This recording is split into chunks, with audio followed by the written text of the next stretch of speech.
finish, or mix and match. The choice is yours. Now at Rooms to Go.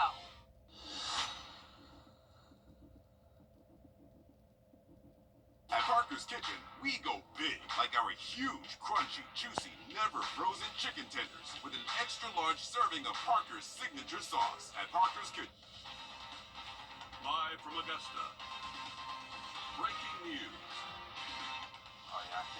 Breaking news this morning as it's weather related. Nick Wrdw live this morning out on Langley Dam Road with more updates on storm damage from the continued rain and high winds. We're going to be checking in with him in just a few minutes. A first alert is in effect this morning as we're still seeing rain and receiving many reports of damaging winds in the CSRA. Your Tim Strong is on your side with what you need to know for the rest of the day so you can be prepared. We got a first alert, Tim, and we've already got reports of damage out there that we were just talking about and showing the viewers. What else can we expect? Well, we can expect heavy rain to continue and to be a big problem out here. That is going to continue throughout today. Low risk from mainly severe storms. Not that we couldn't have some thunderstorms mixed in, but it really has been more of a concern about flash flooding. And we do have flood advisories that are continuing. We've been watching. And we have storm damage reported all around the Burnettown area this morning, including downed trees. Nick Wrdw joining us now live from there this morning and what he's been able to see. Hey, Ashley, we're here at Langley Pond Park this morning where crews are working on getting a tree cleared out from the Dominion Energy building. As you take a look behind me as I step out of the way, if you do come this way over by Langley Pond Park, just try to avoid this area right now. Crews tell me they've been out here for about 2 hours or so trying to get this tree cleared. They've got all sorts of equipment out here, chainsaws, and as you see here, some bigger equipment too, trying to get these trees cleared so that people can get on the roads. And I talked to some Aiken County Sheriff's deputies who tell me there are a lot of bad areas around the county. They did mention they had heard Langley Fire Department had some damage to their building, and also an EMS station along 401 or 421 also had some damage too. So this is something they're seeing all around Aiken County right now. And he tells me this was just bound to happen because of the trees damage from Hurricane Helene. A lot of these trees weren't fully sturdy. They were leaning over. Part of them were uprooted.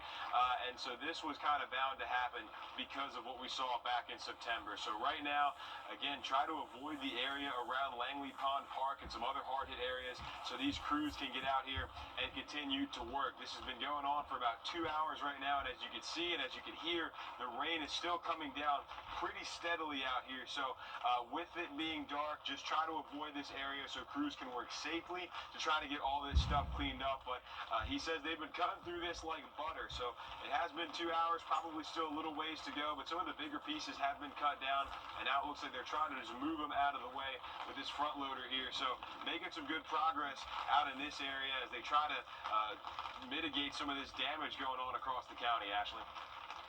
All right, thank you for that, Nick. We're going to be checking back in with you in just a little bit. Giving you a look now at the Dominion Energy outage map, where you can see in that area there around Burnettown, hundreds of people without power. And that's mostly around Aiken Tech and Augusta Road. Last night, Screven County School System announcing that they will implement wet weather spots for students on dirt roads until further notice. So that means if you live on a dirt road, you're going to need to meet at a designated paved road. And if you can't do that, they say you make sure your child comes with a note when they're able to get to school. So far, Screven County is the only county to make any changes due to the weather, but of course, we'll keep you updated if that changes. And here's how you can find a designated spot for your student. You can head to the Screven County School System's Facebook page. A Google link at the top of the page will open a list of all those paved spots. It's organized by route number, street, and what time of the bus will be there. We're continuing to learn more about the crash on Peach Orchard Road that killed an 8-year-old boy on his birthday. The driver of a pickup truck was found at fault for hitting the car with Hepzibah Elementary student Camden Poole and has been arrested. Deputies released a timeline of events from that last Monday afternoon. Deputies say that the truck at fault was turning left onto Tobacco Road when it hit the car carrying Poole. And that was the first of 3 deadly crashes last week in Augusta. It led to the sheriff's office sending a warning: do not speed, do not get distracted, or drive recklessly. Deputies are increasing their presence now. And the crackdown is just ahead of the 100 deadly days of summer. It's the time between Memorial Day and Labor Day where law enforcement around the U.S. sees the most traffic deaths. And it seems like the community could be ready for more accountability. One woman who works on Peach Orchard Road says that she's seen so many impatient drivers in that area. A lot of people swerving through the lanes, a lot of just not really paying attention to the surroundings. We do have a good amount of people on foot in this area as well, and you'll notice a lot of people coming to a big halt when driving. We found out on Friday that in the past 5 months, there have been nearly 3,700 accidents in Richmond County. Deputies say the three main issues they see are people following too closely to other cars, failing to yield, and not changing lanes properly. An Augusta man is charged with battery and cruelty to children in the 3rd degree. Deputies say that Thomas Malloy attacked and choked the mother of his child last fall. An incident report states that she wouldn't give him a ride and he began to punch and choke her in front of their daughter and threw a chair at her. Deputies say video footage showed Malloy hitting her and throwing the chair. They say that the victim suffered injuries on her neck, face, and left arm. Malloy was arrested on Saturday. Richmond County deputies need your help finding this 41-year-old man. They say that Chad Adams is wanted on suspicion of exploitation of an elderly or disabled person for an incident on December the 6th. Officials say that a 67-year-old man gave Adams a signed blank check for work to be done on his property. The man later found out that Adams was not licensed to do that work, but with no contract and no work to be done, Adams made the check out to himself. $20,000 and cashed it. If you have any information, call the Richmond County Sheriff's Office. Authorities have arrested a man again accused of chasing down and attacking a hospice worker in Aiken. 79-year-old John Rosso is now charged with stalking and filing a false police report, a felony violation. He was previously charged with assault and battery for the attack on the hospice worker. She was able to get the attack on video where you can see Rosso hit her in the face and began to slam the door on her body. Records show that Rosso bonded out May 4th. Edgefield County deputies are asking for your help in a decade-old cold case. On August 21st, take it to their office on East Pine Log Road. That address is right there on your screen. And to volunteer, you can call 803-648-5447 and press 0. Federal cuts are potentially on the horizon, and Georgia lawmakers are working to make sure they have enough money to keep helping millions. We're going to have that coming up. Okay, first alert continuing here throughout today for heavy rain, flood advisories we'll talk about here in the eastern South Carolina counties, and a look ahead at the week coming up next. Stay with us. You've been in a serious Isolated storm or two out there for Saturday and Sunday, but definitely not like the rain rates we are seeing today. Just about 618, Ashley. All right, as Tim mentioned, and as we've been telling you, we have storm damage reported all around the Burnettown area this morning, including 2 downed trees. Your Nick Proto live there this morning, and what he's been able to find.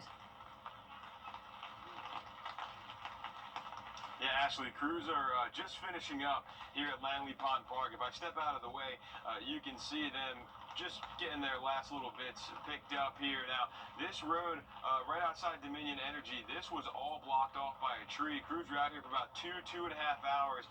They took a chainsaw and cut most of it down and then just cleared it off the roads. As you can see just across the street there, that's the majority of that tree that they cleared up. There's some on our side of the road over here too. Now, this, like I said, it was about 2.5 hours. They had this road blocked off. The Aiken County deputy who was blocking it just left in the last 2 minutes or so. And crews, like I said, getting that equipment all loaded up, and looks like they're about to head out of here. But I did talk with that Aiken County deputy before he left. He told me something like this was bound to happen in the county after Hurricane Helene. A lot of those trees were leaning, a lot of them were partially uprooted, and they were waiting for a big storm like this to just take them down, and that's what we're seeing, not just here at Langley Pond Park, but in other places as well.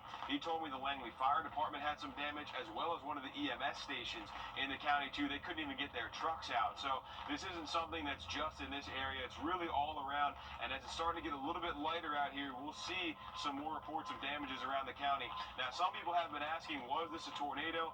We don't know yet. We've got to wait for the National Weather Service to come out here and make that distinction, so we can't say that yet. So if you hear anything about that, it's still up in the air. We've got to wait for the National Weather Service to come out and survey it if they're going to. But right now, things are starting to look better here than they were even about 15 minutes ago. As the sun starts to come up, it starts to get a little bit of light, and we can see what's left here. There are some just leaves and branches and pine cones and whatnot in the middle of the road, and that's probably the case in a lot of places here. But just be careful of trees down. This may not have been as major of a storm as some other things, but just remember, because of the trees that were leaning or partially uprooted from Helene, we may see them fall a little bit easier out here. So just be careful out there on the roads this morning, but things looking good right now at Langley Pond Park. Ashley.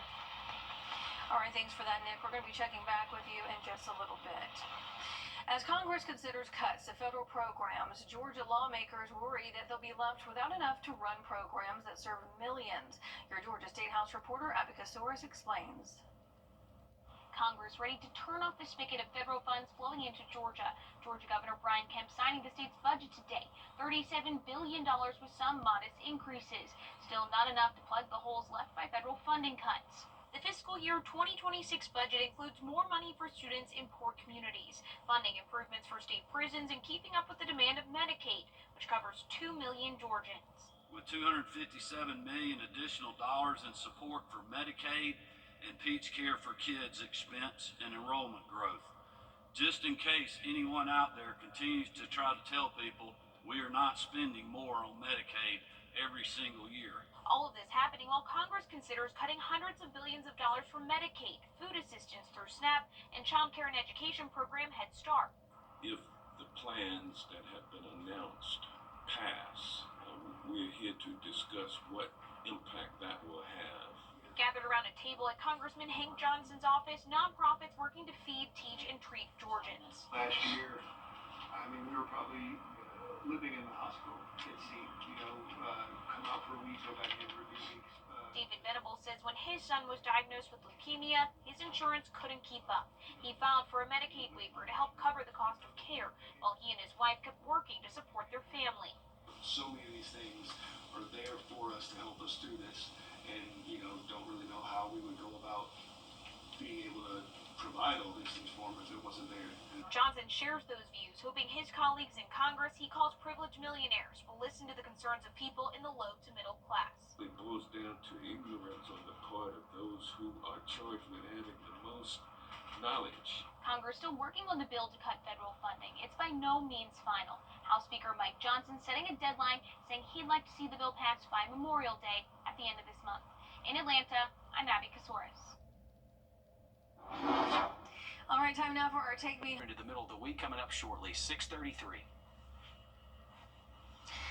And we're giving you a look at the Dominion energy map, where you can see in the Burnettown area hundreds of people without power, and that's mostly around Aiken Tech and Augusta Road. Now that area has shrunk in the last half hour, down from more than 700 to about 350 people.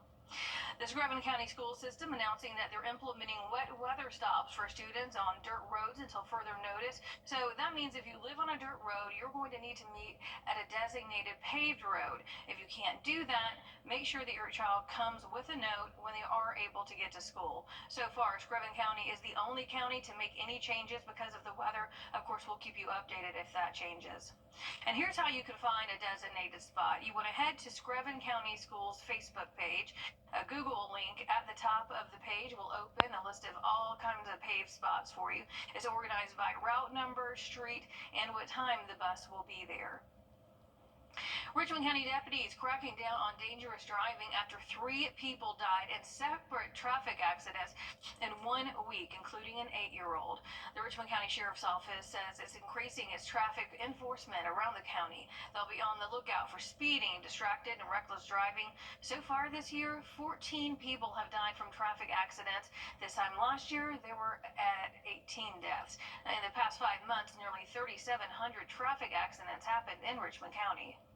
The three main problems when it comes to traffic accidents, the at-fault charges, are following too closely, fail to yield, and improper lane change. So our goal is to make the roadway safe for everybody to get from point A to point B. Since February, a special team issued 156 citations for distracted driving. This comes before what's known as the 100 deadly days of summer, from Memorial Day to Labor Day, when traffic deaths are high. In Batesburg, Leesville, South Carolina, 2 people were injured after a shooting Saturday afternoon. The police chief says that the call came in around 2 p.m. for a shooting at the Creekview Apartments on Willow Street. The 2 victims, a man and woman, were taken to the hospital for their injuries. The woman has been released. Authorities have identified a person of interest, but so far no arrests have been made. They do add that this was not a random act of violence, and anyone with information should call Crime Stoppers. 1 person has been killed, another injured in a home invasion that ended in a shooting in Barnwell County. Authorities responded to a home on Bomba Street around 10 p.m. on May 6. They say 22-year-old Adam Clark was pronounced dead at the hospital after being shot twice. Another was taken to the hospital with unknown injuries. Officials say Clark did not live at the home where that shooting happened, and no arrests have been made. SLED is assisting with this investigation. National Police Week is already underway. Starting yesterday, it's a week to honor and thank law enforcement in our community. And this Thursday is Peace Officers Memorial Day. And this year it carries a special significance after Columbia County deputies Brandon Sykes and Gavin White were killed and injured in a traffic stop last month. Deputy Sykes was laid to rest Monday. Deputy White is now recovering at home after being shot during that incident. A mother is suing the Columbia County School District, claiming that her special needs daughter suffered abuse at the hands of employees and it was covered up. The suit claims at least 3 incidents happened in May of 2023 at Uchee Creek Elementary School. She claims that her child's teacher and a paraprofessional were aggressive towards her child, who has Down syndrome and autism, leading to emotional and physical injuries. She says her child was hit, pinched, shook, slapped in the face, and force-fed foods that she was highly allergic to. The suit claims that the force feeding qualified as aggravated assault and was not reported to authorities. The mother claims that the school instead covered it up and gave employees awards. She's asking for at least $50,000 in damages and a jury trial. Georgia's Senator John Ossoff is asking. Continuing now with our breaking news, as we have storm damage reported all around Aiken County this morning, including downed trees, power lines. We've got your Nick Proto there live at the Langley Fire Department this morning with more on what has happened there.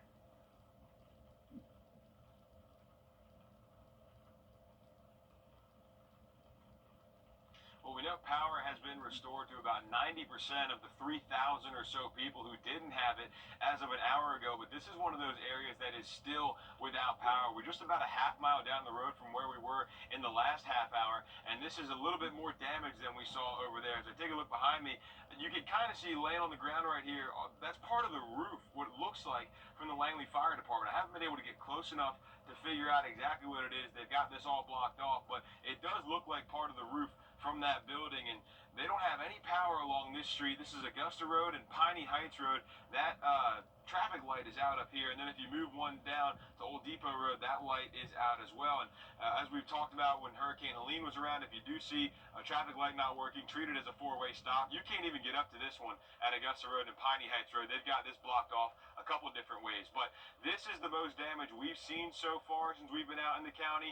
And I talked to an Aiken County Sheriff's deputy who tells me this was just bound to happen after what we saw with Hurricane Helene. A lot of those trees that didn't come down were leaning, were partially uprooted, had some tree limbs that were falling off, and this is the result of that. One big storm took out some of those trees, and it's got some pretty serious damage over here. As I take a look, you can kind of see some, what looks like, again, roofing, but we don't know exactly exactly, but definitely some damage to a building down there, which we've been told is the Langley Fire Department, as crews work to get that fixed. There were trees in the road. We know some power is still out, so a lot of people waking up to some issues this morning here in Aiken County as this storm continues and the rain continues to roll through. The worst of it seems to have passed, at least since we've been out here. The rain has let up a little bit, but if you are coming out this way, Augusta Road, Piney Heights Road, Old Depot, anywhere in that area, just be aware some of these traffic lights are out and you may run into some trees down, so just be careful as you're driving out there this morning, Ashley.